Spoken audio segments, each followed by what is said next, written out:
on the radar. Yo, I'm joined today by Chicago's own Cowboys here with me today. What's up, bro? What's happening? What's happening? What's going on? Yo, new single Miseducation with Lil Wayne out now. Yo, I gotta tell you, I've been seeing this record up and down my timeline all day. They saying that you got one of Lil Wayne's best verses in like a year. Have you seen these tweets? Yeah. I've been paying attention. For sure. Yo, so you got to tell me the story behind this record. How did you and Wayne end up coming together for this joint? Man, like I say, Wayne reached out to me like early on, you know what I'm saying? And I didn't realize he reached out to me so early until my manager hopped into my Instagram and was like, bro, Wayne reached out to you, you tripping, you know, that type of stuff. So he's like, yo, you better get this shit going. Yeah, you know. So I reached back out to him like, my apologies, Brody, you know what I'm saying? Ooh, chop it up with him. And then, you know, it just grew from there. We talked every once in a while, just, you know, checking up on each other. And then I sent him a record. I was like, bro, I finally made something I hear you on. Yeah, I sent him the song. He sent it back in like an hour. Wow. So you had that shit ASAP. Yeah, like ASAP. Super. And I got to tell you how incredible the video is for it, by the way. You know, I feel like we talking about the verse, we talking about the record itself, but I think we got to really talk about how amazing this visual that you created for the song is. You know, for all the people who haven't seen it, you know, it's a very powerful video about gun violence. And, you know, at the end of it, you do memorialize those who we've lost to gun violence in the rap game. But tell me why it was so important for you to kind of touch on this in this video and on this record. Man, it's just like, you know, I was going through, you know, like similar situations at the crib, like losing my friends, like my homies getting locked up. I have to pay for lawyers and this, that, and the third. You know what I'm saying? Like, I would just sit down and then we running through the Miseducation of Lauryn Hill because my brother up on that. You know what I'm saying? I'm like, gee, this crazy. I'm like, we really miseducated. I'm listening to it. I'm like, oh, that's what's going on. We just been steered in the wrong directions, you know what I'm saying? And we resolve everything with violence, you feel me?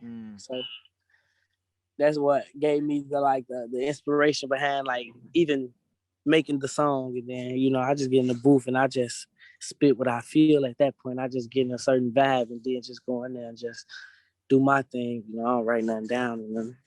Right. Well, I think it was so amazing what you were able to do with that video and being able to, you know, honor those that we lost even the past year. You know, obviously Nipsey was a while ago, but Nipsey's name was there, Mo3, Vaughn and Pop, of course. But kind of moving on to a more positive note, man, I was on your gram and I want to congratulate you because I saw Wild Boy is officially gold. You know what I'm saying? 1 billion streams, Envy Me's 4 times platinum, Chariot is gold. How are you, you know what I'm saying? How do you feel now that, because these are all recent, how do you feel seeing all these new certifications and kind of just seeing what your work over the past, like 3 years now has like accomplished? Man, I just, you know, I feel blessed. You feel me? I feel empowered. I just know where I'm headed with everything I'm doing. You feel me? Them just reminders and trophies, but also reminders that I'm going in the right direction with what I'm doing. You know what I'm saying? So, right. I feel good. Right. And, you know, after obviously, you know, Envy Me dropped a few years ago, you know, you followed it up with some great bodies of work, some great records. But at that time, did you kind of feel the pressure of making sure that you had a good body of work to follow up these smash records? Yeah. You know, I'm a young artist, you feel me, fresh in the game. So yeah, at that time it was like, man, I gotta keep coming with the fire, you know what I'm saying? And you know, my mentors, I would say, just always used to tell me like, yeah, like don't have no pressure, you feel me? Just like focus on being great. You know what I'm saying?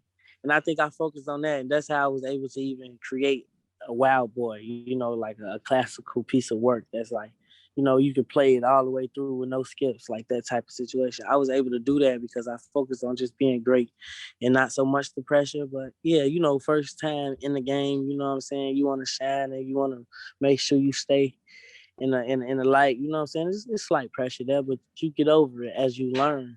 As you actually learn the industry, you get over it. You know, I'm like, okay, this is what's going on. I gotta work. And that's it. Right. And last year, right before the beginning of the pandemic, you dropped, Long Live the Kings, which was, of course, I know for you it was a part to memorialize some of your friends as well that we've lost. And then in June, and I remember when it came out, people were like, "Yo, man, it needs to be longer."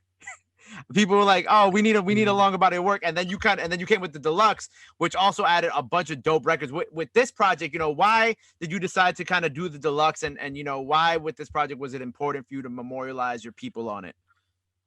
Um, a big bulk of my family members and friends passed away together. Mm-hmm. Not necessarily together, but during the same time periods. You know what I'm saying? Like within like a month, I lost a lot of people. Right. And it was just like that was on my head heavy. So that's where the whole Long Live the Kings thing come from. And just having not dropping no music in a few months already, I decided to just throw something out for my fans. That was like a strictly for my fans, you know what I'm saying? And a dedication to my peoples. But that was just slight work. Long Live the Kings was just a slight work. Just me just, kicking it, just doing some music, enjoying what I could, you know what I'm saying, as I go Right. through what I go through. So that's all that was. And around the time of the deluxe, we're coming up on a year of the XXL Freshman cover. You know what I'm saying? Like, congratulations, of course, as we move on. And as I we appreciate it. looking back a year since or almost a year since the cover came out. How do you feel like did the cover change things for you? Like, how do you kind of look back on that experience? Um, I don't think the cover changed things for me, Mm-hmm. but I looked at the cover almost similar to why I look at my plaques and be like, those are reminders to let me know I'm headed in the right direction. You know what I'm saying? I'm doing what I'm supposed to be doing. And, growing up, I watched Double XL. You know what I'm saying? I was a fan of the freshman class and all that. So, to be a part of it was just, something personal for me. Right. But I don't. Yeah, it helped. It helped, but you know what I'm saying, it wasn't a major help. It did what it was supposed to do, and I got rewarded for that, and now we on to the next trophy. If you had to kind of pick some people to be on the cover this year, who are some people that you're really big fans of that you would kind of like to see get some love and be on the cover?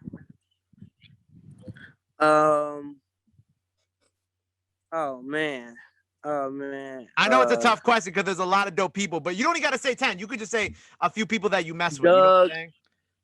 I think Doug should be there. Doug, okay. ESTG.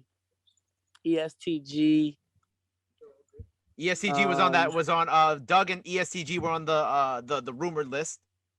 See, I ain't see the list, but I seen them tweeting about the Double XL. I think Koi should be there. Koi definitely. Yep.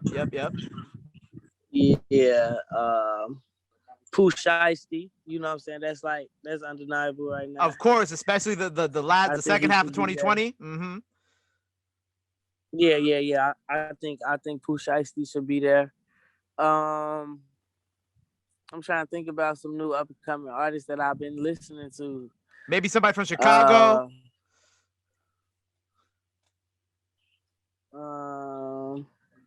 Zay for sure. Zay, okay. Zay should have been on the list though, but Zay, Zay, that's probably it. You know what I'm saying? I probably don't listen to nobody else. Right, got you. Well, that's still solid. Being a New Yorker, I also have to tell you how much I loved the Diana remix with you, King Combs, and Pop. You know what I'm saying? First of all, I appreciate that. First of all, I was one of the people who was upset you weren't on the original version because I was like, yo, I hear my man's on this record. Like, what's going on? I thought you were on the project, but when it came to but we're not going to talk about that. When it came to the record being out, you know what I'm saying, and just your relationship with Pop in general, why was that? Was that record like really important to you? And like, what was your relationship with Pop like? As a New Yorker, I got to ask this question. Yeah, I met Pop a few years back. I ain't know him too long, but when we first met, we kind of like locked right in. You know what I'm saying? Like, yeah. you know, my energy plus his energy just created magic right away, you know. Mm-hmm. So we did the 100,000 on the Coop record. You know what I'm Yes. saying? We did the we made it record. We did the Diana record. You know what I'm saying? And we was just like, you know, checking up on each other. You know, just sharing the blessings and praying for each other. That type of stuff that I do with my friends. You know what I'm saying? So it Yes. was just I was building a relationship with Pop. You know what I'm saying? So when he passed away, I did feel some type of way. You know, still do. You know. But I was expecting that record to come out on the original joint, you know. Right, right. But at least we got it So out. We got the video when it too. came out like that, yeah, for sure. I wasn't tripping. But it is what it is, you know. We got the record out and everything's everything. So Right, long live right. my brother. Long live Pop, man. Long live Pop. And you know, so right now you on a video, you on site for a video shoot. So I gotta ask you, so what else we got coming for you this year? We got a project coming this year. What's next for Cowboy this year? Man, the biggest album that ever dropped in the world. Cause I feel like you Nah, put out the I'm Lil Wayne tripping. record, Nah, bro. but You gotta like you came out the gate swinging. You know what I'm saying? So I gotta know what we yeah, got coming out next. man, bro, like I just say, the hardest project from me is about to release soon. You know what I'm saying? And it's up from there. You know, all my fans already know what I do. You know what I'm saying? As far as like my artistry and my writing and my painting, I'm just gonna capitalize on everything. But as far as the music go, my hardest body of work is coming soon. When do you think that we can expect that? Do you think we'll have that by the summer? We don't got to put a date on it. I'm just asking a general time frame of the situation. By the by the summer, we'll be lit. We'll be lit by the summer. Amazing. Yo, and I'm looking forward to all this. So, you know, obviously we got the new record, Miseducation with Lil Wayne out now, album on the way. Is there anything else that the people got to be in tune for Cowboy in 2021? Man, new NFTs dropping, new merch on the way. You got some NFTs on the way. I see you. Man, oh my goodness, it's going up, man. For sure. So That's NFTs, it, merch, though. anything else? Man, the album is on the way. 147 that way. It's coming. Yo, well, I appreciate you taking the time out of your video shoot to chop it up with me today. Before I let you go, let the people know where they can follow you at. And if you got any last message for your fans, you know, before we go into this new era of music, now is the time to drop it in there. Hey, for sure. To all my fans and supporters, I just want to say, stay true to yourself, stay blessed up, stay motivated. You know what I'm saying? Feed your soul. Yeah, it's 147 Cowboy. My social media is 147 CALBOY everywhere. That way. There it is, man. Cowboy on the radar. Yo, bro, appreciate you. Good luck on the video shoot, man, and blessings for the rest of 2021. We looking forward to the album.